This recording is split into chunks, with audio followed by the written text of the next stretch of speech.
This is Democracy Now!, democracynow.org, The War and Peace Report. I'm Amy Goodman. As we continue to look at Senator Bernie Sanders' runaway victory in Nevada, which cemented his position as the front-runner for the Democratic presidential nomination.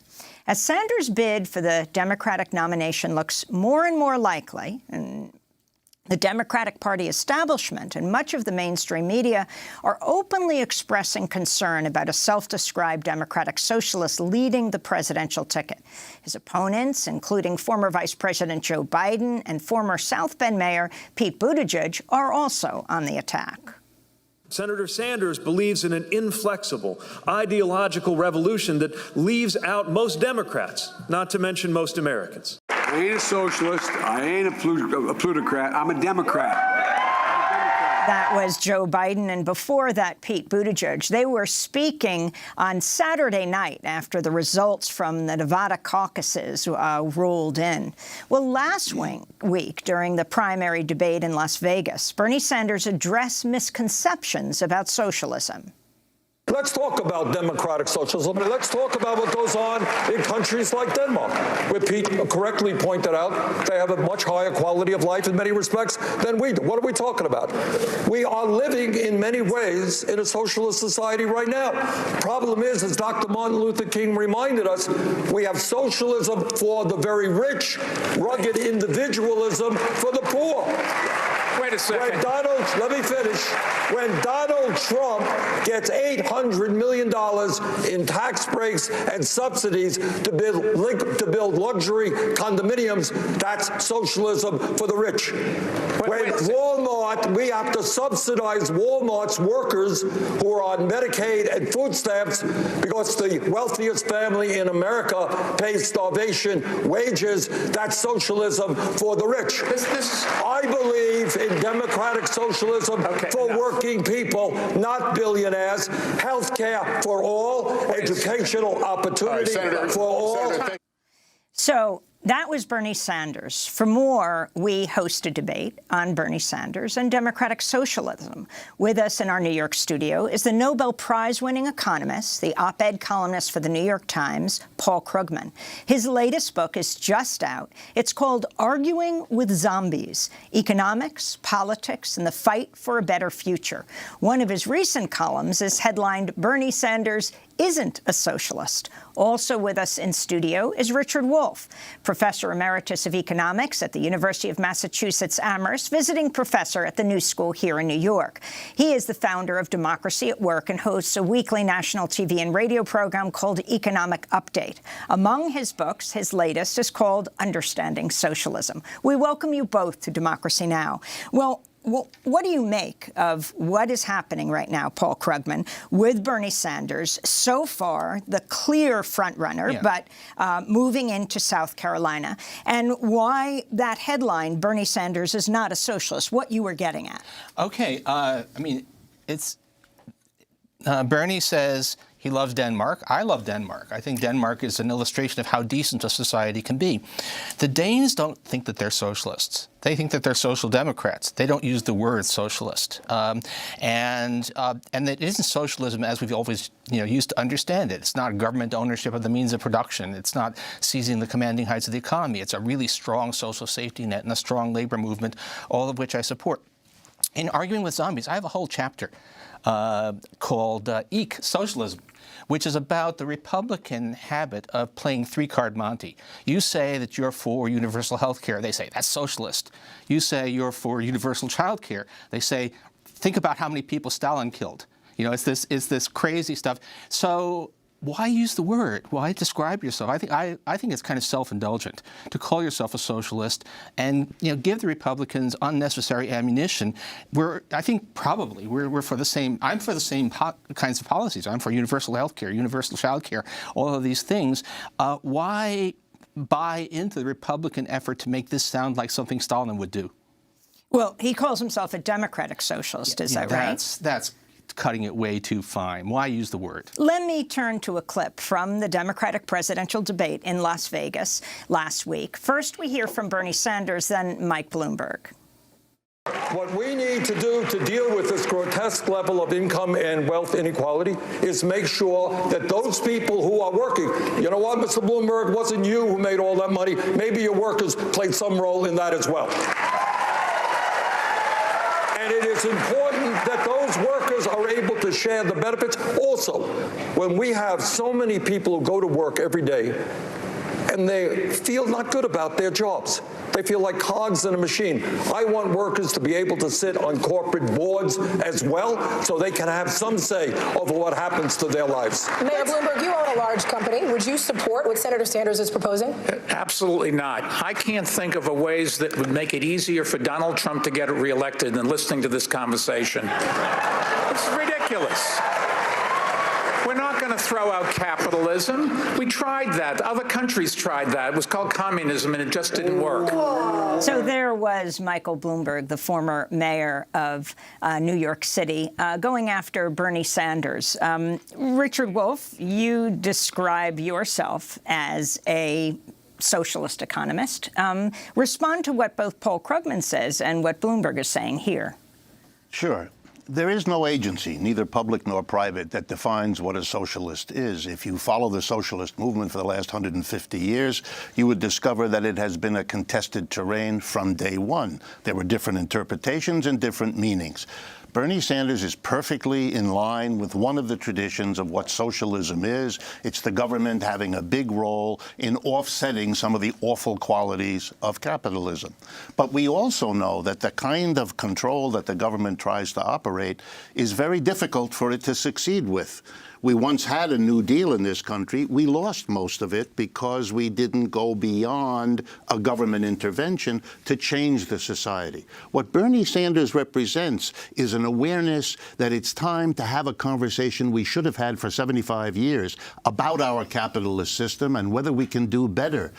This is now a changed environment in which what was taboo in this country isn't anymore. And Bernie has already achieved the breaking of a taboo in this country to talk about socialism, its strengths and weaknesses, its different interpretations, and compare them to capitalism, rather than running away because nasty conservatives call us various names. That's not a profound reason. And for the young people of this country, it doesn't carry much weight anyway. So I welcome the opening that Bernie achieves, that we can talk about socialism, its different interpretations, and why we ought to explore them a lot more than we've been able to under the taboo of the last 75 years. Paul Krugman. I actually agree that a lot of young people have reacted. I mean, we have a 60-year-long campaign of equating any attempt to make American lives better with socialism, and a fair number of young people have said, well, in that case, I'm a socialist.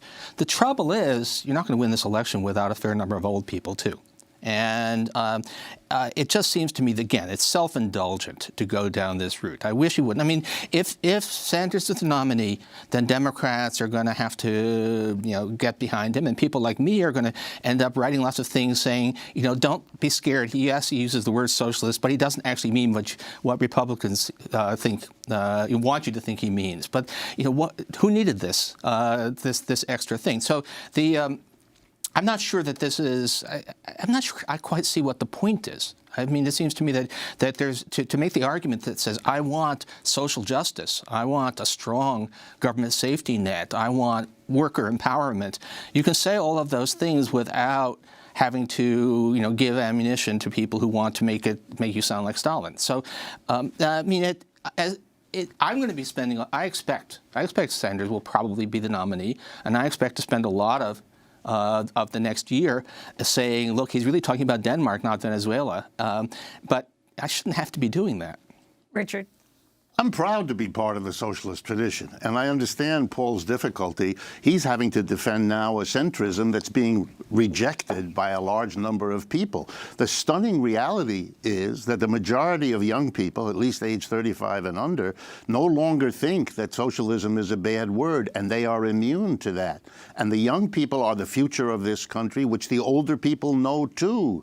And they are being asked to question, the older ones, by the younger ones, why this taboo, why we couldn't talk about socialism, why we can't embrace a socialism. And on electability, My goodness, if we've seen anything in the last few years, we've seen the center, whether it's in Europe or this country, falling away, disappearing, center-left, center-right, for the extremes on the right, and now an extreme on the left.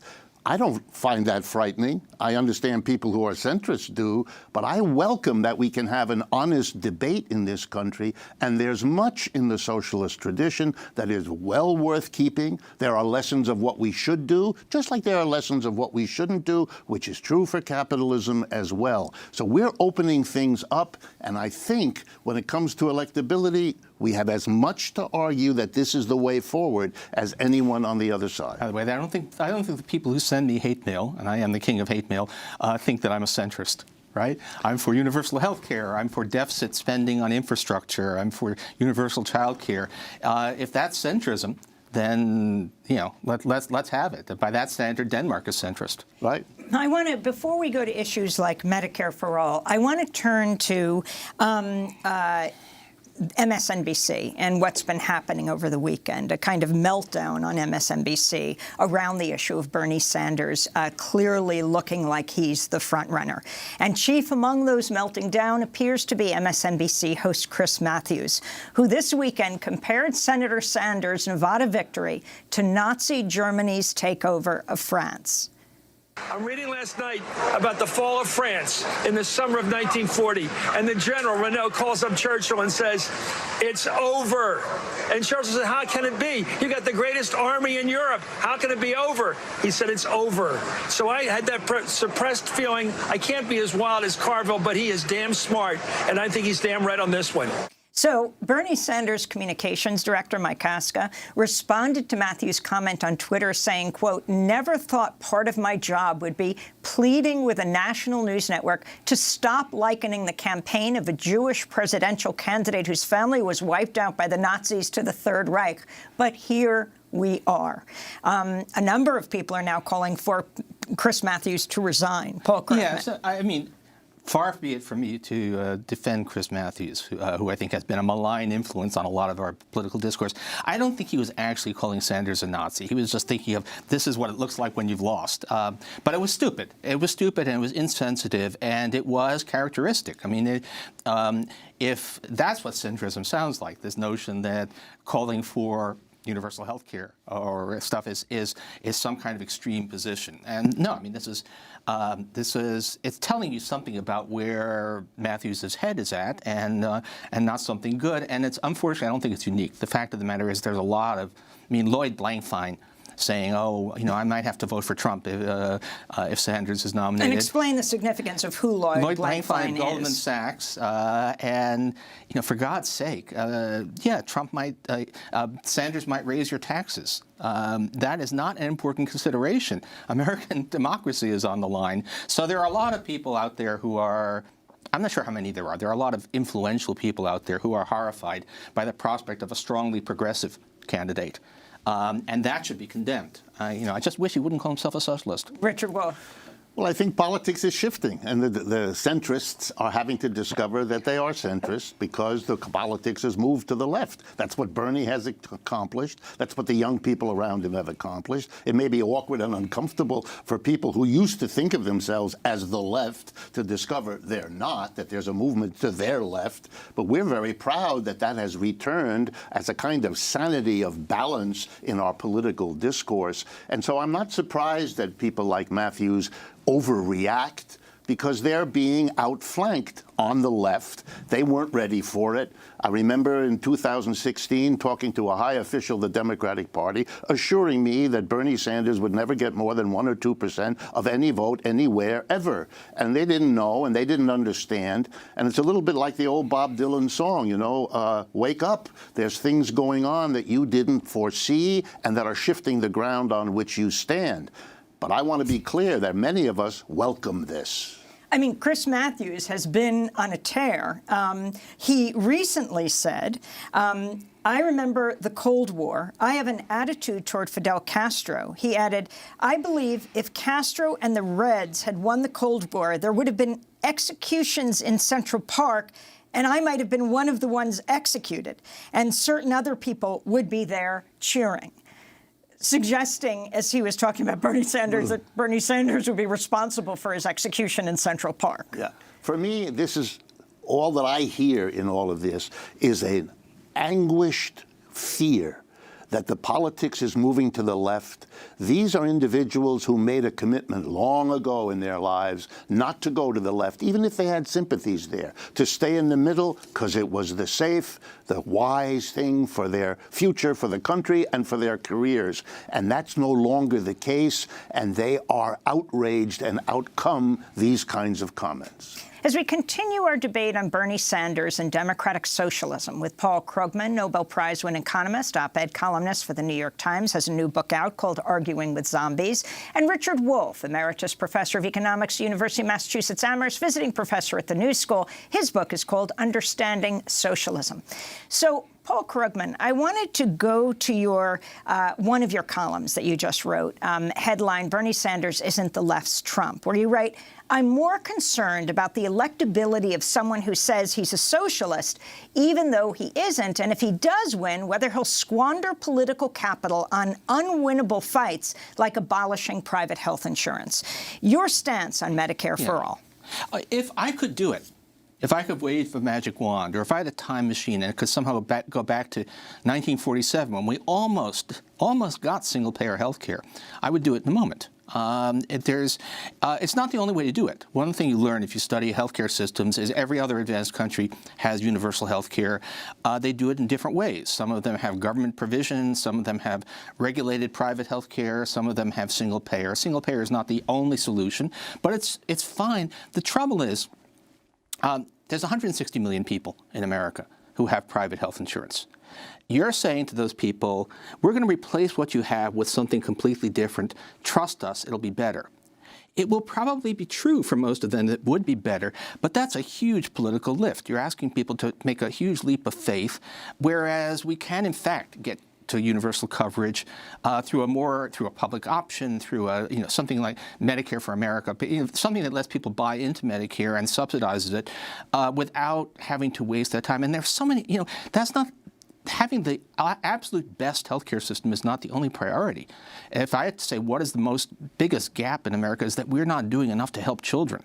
And I would like to get another couple of percent of GDP spent on helping children in a variety of ways. And I think that the drive for Medicare for all will kill that possibility. Interestingly, when you look at the polls in New Hampshire and in Nevada about what people care most about, in both places, it's the same. Number one is health care. Number two is climate change. Number three, I think it's inequality. Right. And number four, it's foreign policy. And especially in Nevada, Richard Wolff, what's interesting is you had a very powerful union, the culinary union, where they were offering excellent health insurance to their workers, and yet their workers overwhelmingly, the rank and file, bucked the leadership and said, even if we're getting great health care, we have family members who are not, loved ones who are not, and ultimately we want Medicare for all. So explain this discrepancy. Paul Krugman is saying it's not realistic.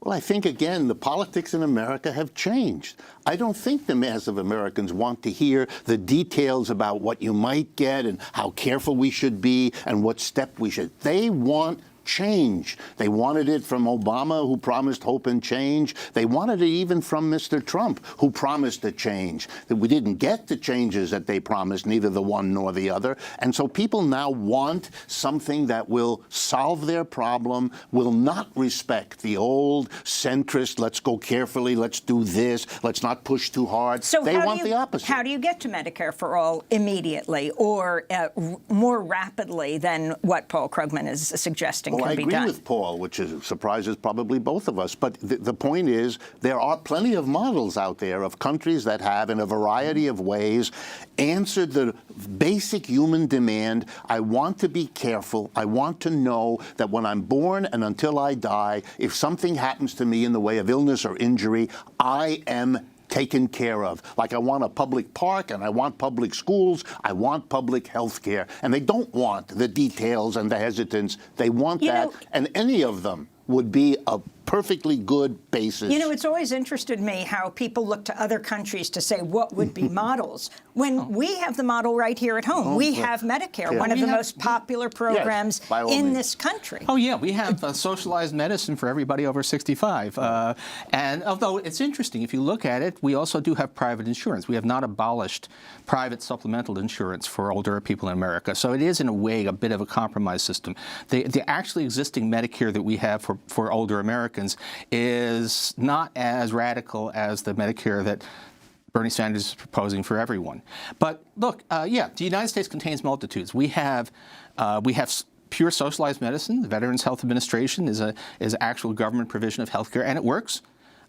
We have regulated private markets and Obamacare. I mean, people trash Obama a lot, but you know, given the constraints he was under, he got 20 million people health insurance who didn't have it before. I personally know people whose lives were saved by Obamacare. So let's not dismiss it as nothing. And we have single payer, but you know, that in a way is telling you that there are many ways to achieve it, and we should look at every other country does it for everybody. The problem is we have a safety net that's got huge holes in it. Interestingly, this Yale study just came out in the medical journal Lancet. It said Medicare for All would save the U.S. $450 billion and prevent nearly 70,000 deaths a year.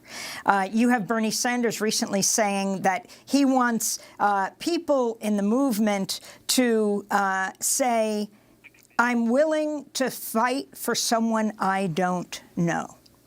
Yeah, I mean, I could match Paul's argument and his little model of somebody whose life was saved by introducing him to people whose life was lost, or at least their relatives, because they didn't have the coverage that Mr. Obama was unable to get. And for someone who kept saying, I could do more if only I had a groundswell of support, we do have to remember that when that groundswell developed, called Occupy Wall Street, Mr. Obama wiped it out with his bulldozers in Zuccotti Park and everywhere else, undercutting the very groundswell he had earlier used as an excuse for not doing more.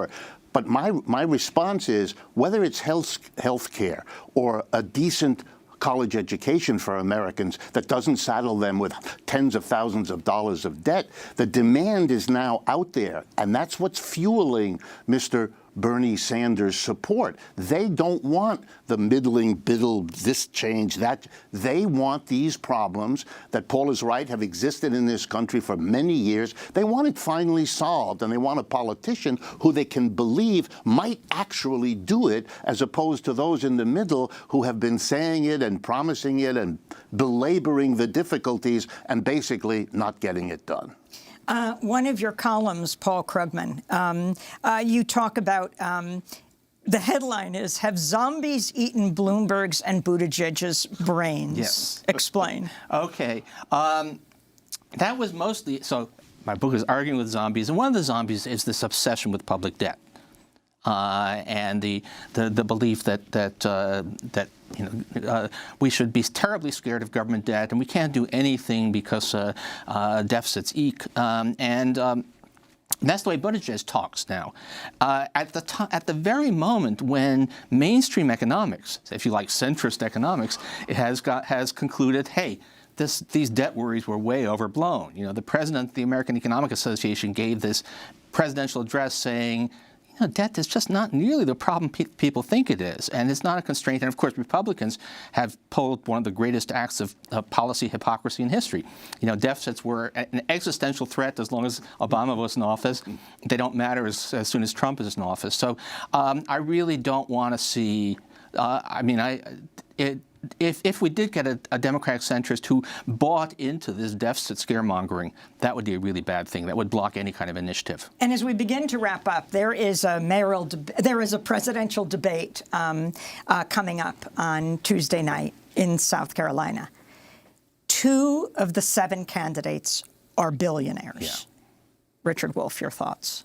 Well, for me, it is always an astonishment to observe this inequality getting worse and worse. I'm one of the people, even though I wasn't alive then, who celebrated that during the 1930s, we compressed the inequality in this country by means of an unusual president whose politics are remarkably like that of Mr. Bernie Sanders these days. And we actually did something to lessen the inequality. And as soon as the war was over, we resumed, we undid the New Deal, and the inequality began to get to the crazy levels now. It is an abomination that one person, for example, Jeffrey Bezos, disposes of $100+ billion, deciding what is to be done with all those resources. That's not democratic. That excludes the mass of people from the needs that could be met if that money was used differently, and he can hardly consume it himself. It's an extraordinary critique of capitalism that it allows this kind of concentrated wealth, which of course